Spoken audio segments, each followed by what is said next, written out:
எல்லாம் நல்லா இருக்கணும். இப்போ நாங்கள் எங்கே வந்திருக்கோம்னா ஸ்ரீரங்கம் காவிரி நதியில் வந்து குளிக்கிறதுக்கு வந்திருக்கோம். இதுக்கு என்ன ஒரு புராண கதைன்னு கேட்டீங்கன்னா, துலா மாசத்தை ஜென்ரலாக வந்து இங்கே வந்து எல்லாரும் வந்து ஸ்நானம் பண்ணுவா.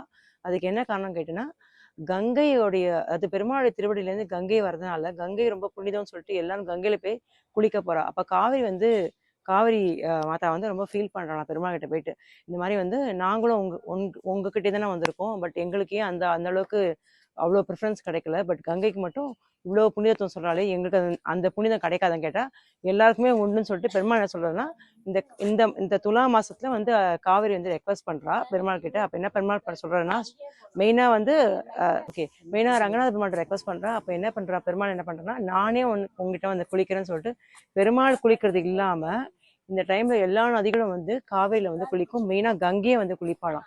ஸோ அதனால் இந்த துலா மாதத்தை வந்து எல்லாரும் குளித்தா ரொம்ப வந்து ஆஸ்பீஷியஸ் சொல்கிறா. ஸோ கண்டிப்பாக அந்த எல்லாரும் குளிங்கோ, எல்லாரும் நல்லா இருக்கணும்.